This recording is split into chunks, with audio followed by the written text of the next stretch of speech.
ফেরাউন দুনিয়ার জমিনে এসেছিল। ফেরাউন তো নিজেকে খোদাই দাবি করেছিল। উনি বলেছিলেন আমি খোদা, আমাকে তোমরা প্রভু বলে মেনে নাও, আমাকে আল্লাহ বলে মেনে নাও, সবাই তাকে বলেছিল। কিন্তু বাবা তার বিবি আসিয়া তাকে বলেছিল স্বামী গো, আমি আপনাকে স্বামী ছাড়া কোনো রকম ডাকতে পারবো না।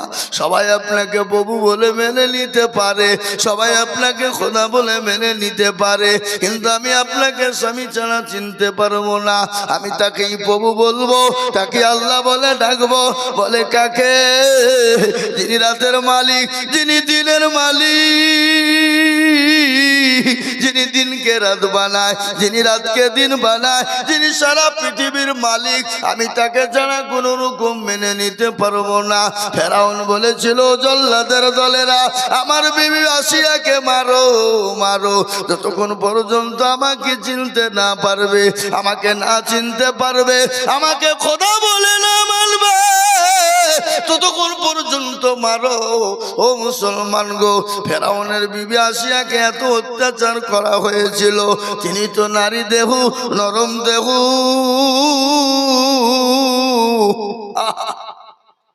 নারী দেহু,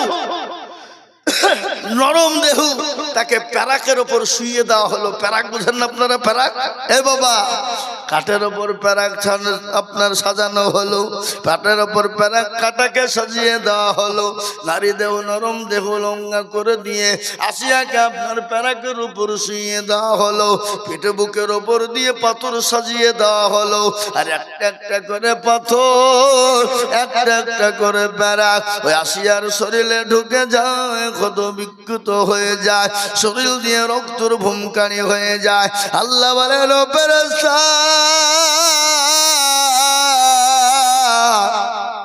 আমি আমার আসিয়ার উপর আমি এত খুশি হয়ে গেছি, সে মৃত্যুর আগ পর্যন্ত আমার 8টা জান্নাতের দরজা তার সামনে খুলে দাও, সে জানে জান্নাতের 8টা দরজা জানে দেখতে পায়। সুবহানাল্লাহ বলো। মুসলমান দরদি,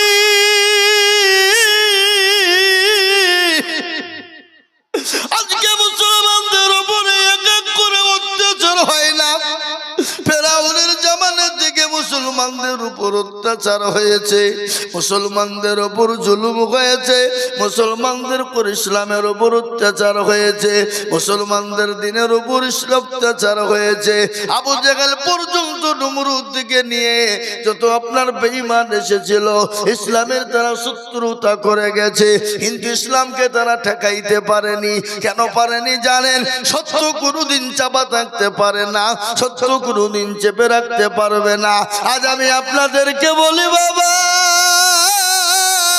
বিশ্ব নবী যখন মক্কার জমিনে কলেমার দাওয়াত দেওয়ার জন্য মানুষের কাছে কাছে গেল, মানুষের দুয়ারে দুয়ারে যাবে বাবা, কিন্তু কাফের আবু জেহেলের লোকেরা অত্যাচার শুরু করে দিল, নবীকে মেরে দিবে, নবীকে শেষ করে দেবে। কিন্তু বলুন তো মারনেওয়ালা কে? একটু চিল্লিয়ে বলুন, মারনেওয়ালা আল্লাহ, জিন্দা রাখনেওয়ালা কে? আল্লাহ নবীকে মারার কত রকমের ষড়যন্ত্র তৈরি হলো। আবু জেহেল গ্রামে ঢোল পিটে দিয়ে বলল, কে আছো গো? আজকে মুহাম্মদ সাল্লাল্লাহু আলাইহি ওয়াসাল্লামের ধর্মকে মুছে দিতে হবে, মুসলমানদেরকে শেষ করে দিতে হবে, আল্লাহ নবী মুহাম্মদকে হত্যা করে ফেলতে হবে। কে পারবা বলো? ওই মজলিসের ভিতরে বলা, কিন্তু কেউ তো উঠে না, কেউ তো নবীকে মারার সাহস করে না। আবু জেহেল অর্ডার দিয়ে বলল, শোনো, আল্লাহ নবী মুহাম্মদকে যে মেরে দিতে পারবে, যার গর্দানটা উড়িয়ে দিতে পারবে, তাকে 100টা উট দেওয়া হবে, সুন্দর রমণীর সঙ্গে বিয়ে দেওয়া হবে, এবং খালি তাই নয়, এবং তার হাতে মক্কার রাজত্বটা তুলে দেওয়া হবে। কে বললে এটা? ওদের দলের লিডার। লিডার কে? আবু জেহেল। এই কথা যখন বলা, সকলের মনে কিন্তু কুলুকুলু শুরু হয়ে গেল। আর আমি যদি ওই মুহাম্মদের গর্দানটা কেটে আনতে পারতাম, নাউজুবিল্লাহ, তাহলে আজকে আমি উটের মালিক হয়ে যেতাম, রাজদার পার পেয়ে যেতাম এবং সুন্দরী রমণীকে আমি বিয়ে করতাম। ও বাবা বলুন তো, কার মন চায় না সুন্দরী রমণীকে বিয়ে করতে? জোরে বলুন, মন চায় না? চায় না? জোরে বলুন। সুন্দরী রমণীকে কার না বিয়ে করতে মন চায়? ও মুসলমান, দরদি কান করে শোনেনি, কিন্তু মজলিসের ভিতরে কেউ তো উঠে না, মোহাম্মদকে মারার জন্য কেউ খাড়া হয় না। কেন? তারাও বুঝতে পেরেছে আমরা যদি মোহাম্মদকে মারতে যাই আমাদের গর্দান ফিরবে, এ গ্যারান্টি কিন্তু না। কেন? তাদেরও ভয় আছে, আছে না নাই? জোরে বলুন, ভয় আছে না নাই? আজকে আমি আপনাদেরকে বলি, আজকে ভারতবর্ষের জমিনে যারা আজকে বলছে মুসলমানদেরকে ধোব না, মুসলমানদেরকে হত্যা করে দিব, মুসলমানদের মাদ্রাসা মসজিদ ভেঙে দিব, কোরআনকে পুড়িয়ে দেব, মুসলমানকে দেশ তাড়া করব, কিন্তু তাদেরও ভিতরে ভয় আছে না নাই? জোরে বলুন, তাদের ভিতরে ভয় নাই। কেন? তারা জানে সমুদ্র দেখেছো কিন্তু সমুদ্রের গভীরতা মাপনি, মুসলমানকে দেখেছো কিন্তু মুসলমানের আসল চেহারা দেখনি। বলে কেন কেন কেন? ইংরেজকে ভারতবর্ষ থেকে দাঁড়িয়েছিল, জোরে বলুন, কারা? ইংরেজকে যখন ভারতবর্ষ থেকে তাড়িয়ে দিতে পেরেছে, তাহলে যারা আজকে ইসলামকে নষ্ট করে দিতে চায়, মুসলমানকে নষ্ট করে দিতে চায়, তারাও কিন্তু 100 বার ভাববে যে না, মুসলমানদেরকে মতো সহজে তার লড়া যাবে না। কেন? মুসলমানদের পাশে কেউ নাই, কিন্তু একজন তাদের পাশে আছে, এটা তারা জানে, তার পাশে হলো আল্লাহ। সুবহানাল্লাহ বলুন। আল্লাহ আমাদের পাশে আছে না নাই? জোরে বলুন। আবু জাহেল বলল, কেউ তো মুহাম্মদের গর্দান কেটে দিবা। ওই মজলিসের ভিতরে কেউ কিন্তু ভয়ে ওঠে না। বীর পালোহান বাঘের বাচ্চা একজন আপনার পালোহান খাড়া হয়ে উঠে গেল। কি নাম তার? কে জানেন? হযরতে ওমর। সে তো তখন মুসলমান হয় না, সে তো মুসলমান হয়নি তো, সে বেকলমাওয়ালা বেদিন ছিল, কিন্তু তারা আরবি বুঝতে পারলেন না? পারলেন? আরবি বুঝতো না? আল্লাহু আকবার। আল্লাহ নবীকে মানার জন্য আবু জাহেল ওমর উঠে বলল, কত বড় বেহায়া লিলজ, আল্লাহ নবীকে মারবে ওমর। আবু জাহেল বলে, ওমর গো, ওমর আমি জানি মুহাম্মদের গর্দান উড়িয়ে দেওয়ার মতন কারো ক্ষমতা নাই, তুমি ছাড়া কেউ মারতে পারবে না। ওমর তুমি যাও, তুমি মুহাম্মদের গর্দানটা আমার হাতে তুমি এনে দাও। আবু জেহেলকে ওমর বলছে, ওয়াদা যা করেছো ওয়াদা ঠিক হবে তো? ফেলোয়ার হবে না তো? বলে কোনো টেনশন নাই, কোনো চিন্তা নাই। কিন্তু কাফেরদের মধ্যে ওয়াদা করলে ওয়াদা তারা ভঙ্গ করতো না, ওয়াদা করলে ওয়াদা কিন্তু খেলাপ করতো না। কিন্তু আমাদের মুসলমানদের ভিতরে অনেক মানুষ আছে ওয়াদা করে ওয়াদা খেলাপ করে না, কথা কয় না। আল্লাহ নবী বলে দেখেছি, ওয়াদা যারা করে তারা ওয়াদা যদি পূরণ না করে, এ দেখেন মুফতি সাহেব সভাপতি জিজ্ঞাসা করালেন, ওয়াদা খিলাফ করা বড় গুনাহ বাবা, আল্লাহ মাফ করবে না যতক্ষণ ওয়াদা খিলাফ আপনি পূরণ না করবেন। আজকে আমাদের ভিতরে বহুত ওয়াদা করি, কিন্তু ওয়াদা করে আমরা পুরা করতে পারি না, না চাই না, অবহেলা। মুসলমান দরদি, মাকে সাউন্ড কমাইলে নাকি গো? একটু বাড়াও। আল্লাহু আকবার। আল্লাহর বান্দা দিনদার ইমানদার কলমাওয়ালা শুনেলেন, ওমর কিন্তু নবী মুহাম্মদ সাল্লাল্লাহু আলাইহি ওয়াসাল্লামকে মারার জন্য উলঙ্গা তরবারি হাতে করে নিয়ে যাবে। ইতিমধ্যে নবীর একজন সাহাবা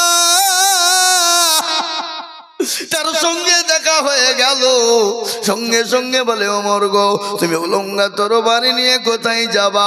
বলে মুহাম্মদ সাল্লাল্লাহু আলাইহি ওয়াসাল্লামের গর্দান উড়ানোর জন্য। সঙ্গে সঙ্গে নবীর সাহাবা বলেন, কে রে বেহায়া ওমর? ও ওমর, তোমার মতো বেহায়া লিলজ্জ আসমানের উপর নিচে জমিনের উপরে কেউ না। কে তুমি কে? বলে আমি হলাম একজন নবীর সাহাবা, আমার নাম হলো নাঈম। বলো তুমি কি খবর, তুমি কোথা থেকে আসছো? বলে আমি মুহাম্মদ সাল্লাল্লাহু আলাইহি সাল্লামের সাহাবা। ইমানের কত ভোল্টেজ, ইমানের কত দাম, ইমানের কত মজবুত বাবা। নতুন মুসলমান হয়েছে, তরবারির সামনে চকচক করে কিন্তু ভয় করে না, মৃত্যুর পরোয়ানা করে না। কেন মুসলমান মৃত্যুর পরোয়ানা করে না? কেন মুসলমানরা জানে যদি ইসলামের জন্য আমরা জিহাদ করতে গিয়ে মারা যায় আমরা শহীদের মর্যাদা পেয়ে যাব, আর যদি দুনিয়াতে বেঁচে যায় আমরা গাজী হয়ে যাব। এটা মুসলমানরা জানে, কিন্তু এই জন্য মুসলমানরা মৃত্যুর ভয় করে না। ও মুসলমান গো, নাইমকে বলে নাই, নাইম বলে ওমরকে, ও ওমর গো, তোমার মতো বেগায়া লীলজ্জ পৃথিবীর জমিনে না। বলে কেন? বলে ওই লোকটি তো বড় ভালো মানুষ, ওই মানুষটি তো বড় ভালো মানুষ, ও তো কোনোদিন কারো কোনো ক্ষতি করে না, কোনোদিন কাউকে জোরদস্তি করে না, কোনোদিন কারো সামনে মিথ্যা বলে না, কোনোদিন কাউকে গালি কোনোদিন দেয় না, কোনোদিন কাউকে একটা চার পর্যন্ত মারে না। ও মুসলমান, পৃথিবীর মধ্যে একজনই ছিলেন 63 বছর বেঁচে ছিলেন, জীবনেও কোনোদিন মিথ্যা কথা বলেনি, জীবনেও কোনোদিন কাউকে গালি দেয়নি, জীবনেও কোনোদিন কারো সঙ্গে খারাপ ব্যবহার করেননি। তিনি হলেন কে?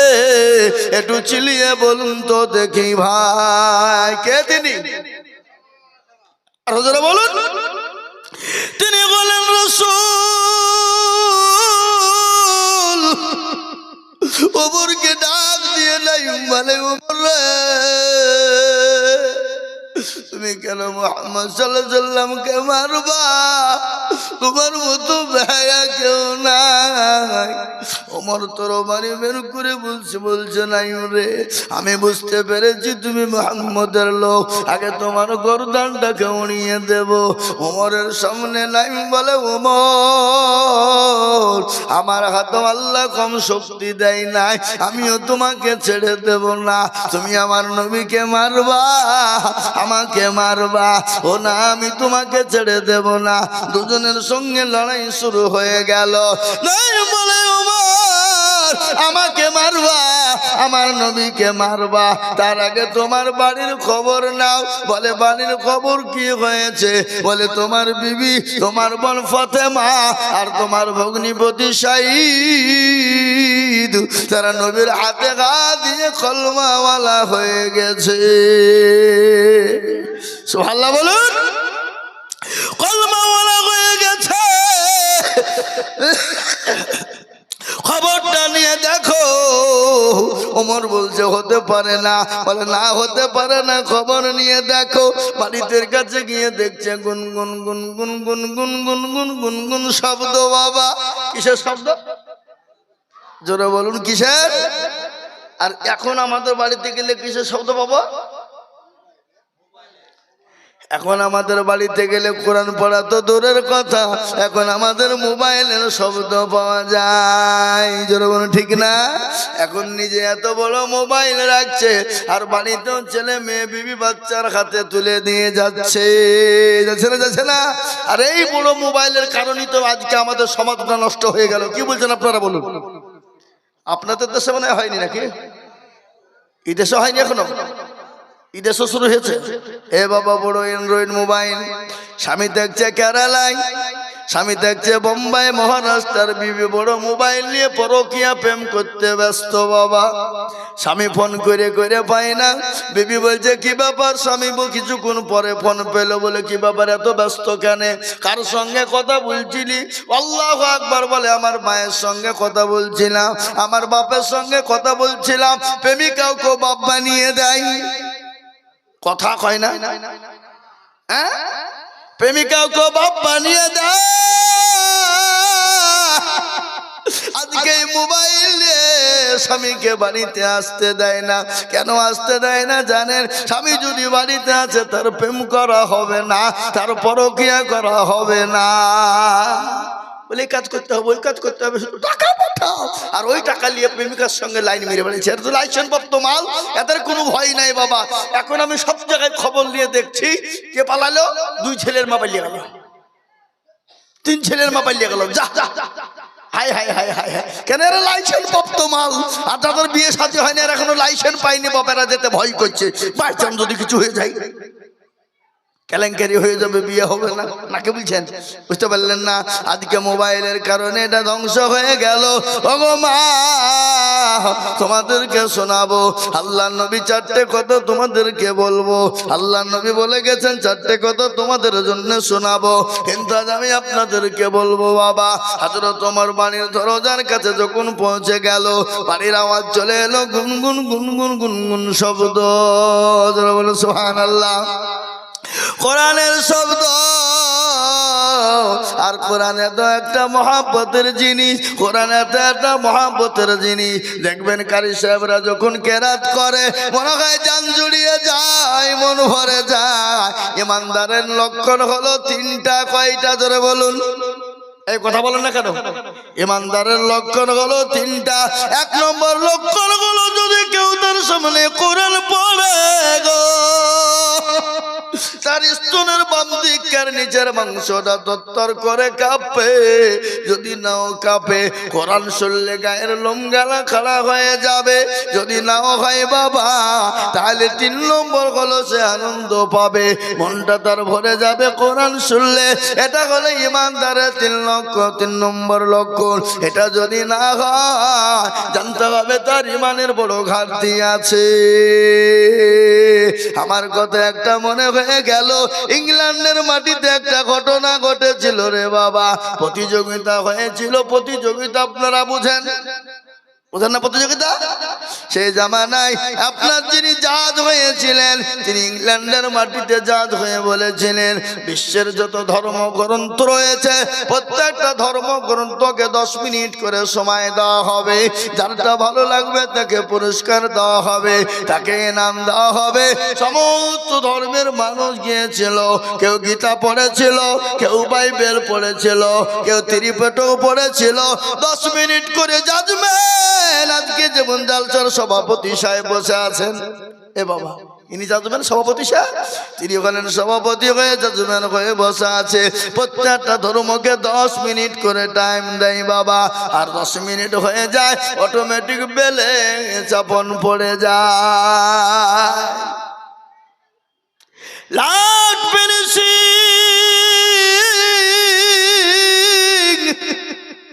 যাকে আপনার পড়তে বলা হলো, তিনার নাম হলো কারি বাসিদ। ও মুসলমান, তাকে বলা হলো তুমি পড়ো। তিনি কোন সূরাটা পড়েছিলেন? যে সূরাটা আমার আল্লাহ কিয়ামতের ময়দানে তিনি নিজে পড়বেন, যিনি আমার আল্লাহ নিজেই পড়বেন।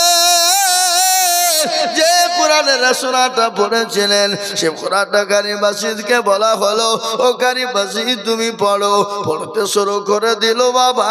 1 2 চলে যায়, 3 মিনিট, 4 মিনিট, 5 মিনিট, 10 মিনিট পার হয়ে যায়, আধা ঘন্টা পার হয়ে যায়। সমস্ত মানুষ জাজমেন্টকে ঠেলা দেয়, বলে ও জাজমেন্ট সাহেব, টাইম পার হয়ে গেল। ও জাজমেন্ট, আপনার নামে বিচার দেওয়া হবে, আপনার নামে হাইকোর্টে, সুপ্রিম কোর্টে বিচার দেওয়া হবে, আপনার নামে উচ্চ আদালতে বিচার দেওয়া হবে। আমাদেরকে 10 মিনিটের বেশি বলতে দেওয়া হয় না। আর মুসলমান কোরআন 1 ঘন্টা হয়ে গেল, এখনো মানা হয় না। কিছুক্ষণ পরে জাজমেন্টের জ্ঞান ফিরে গেল।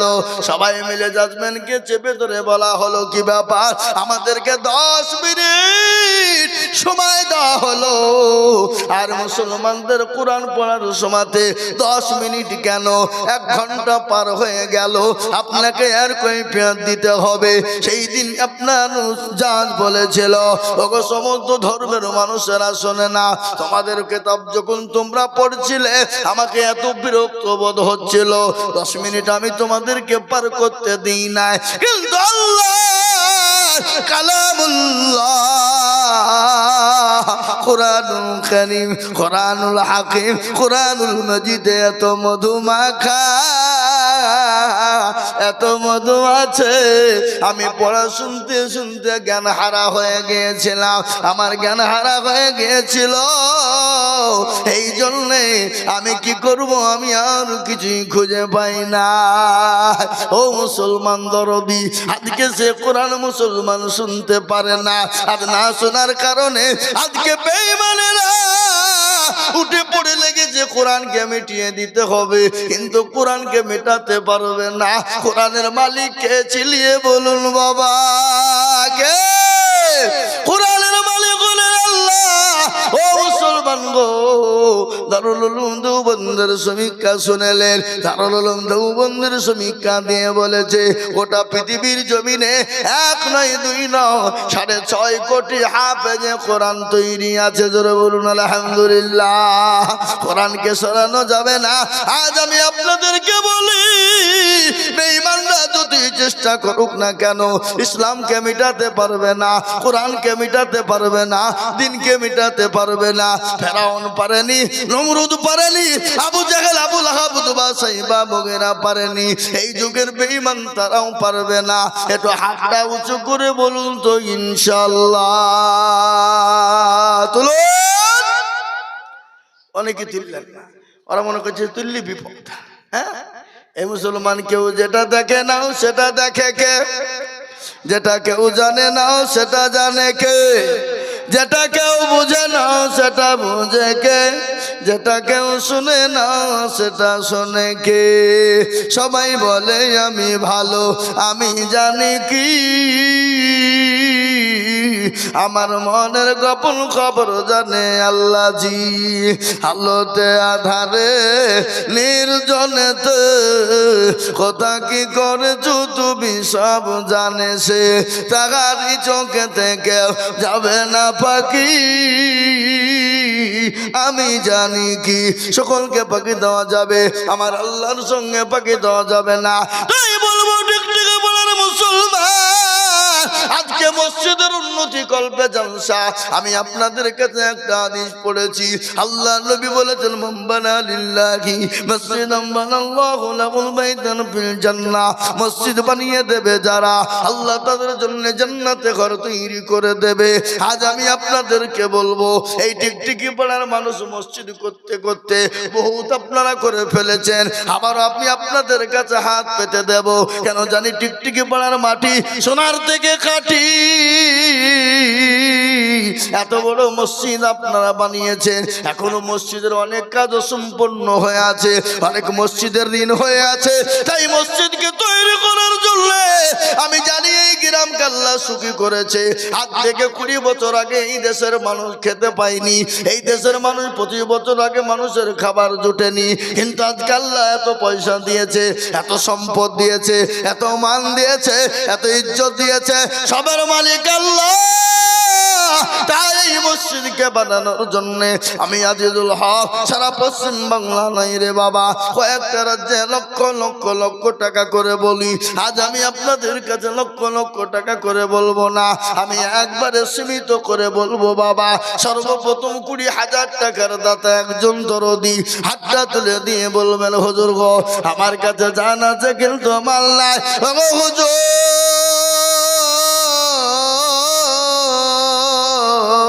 আল্লাহর ঘরের জন্য আমার এটা জানা আছে বাবা, এই টিকটিকি পাড়ার মাটিতে লোক জলসে কম হলে কি হবে, কিন্তু দান তো তাদের কম হয় না, তাদের আদায় তো কম হয় না, তাদের দেওয়া তো অত কম হয় না। তাই আমি আপনাদেরকে বলবো, সর্বপ্রথম 20,000 কত এদিন কালু মল্লিক 1,000 টাকা দিয়েছে। আল্লাহুম্মা আমিন। আমি আপনাদের ভিতরে বলবো, সর্বপ্রথম একজন দরদি কে আছে গো? ও আল্লাহওয়ালা, ব্যবসায়িক জমিদার, পয়সাওয়ালা, গাড়িওয়ালা, বাড়িওয়ালা, আল্লাহওয়ালা, দিনওয়ালা, ইমানওয়ালা, আল্লাহর দিনের স্বার্থে সর্বপ্রথম 20,000 করে টাকার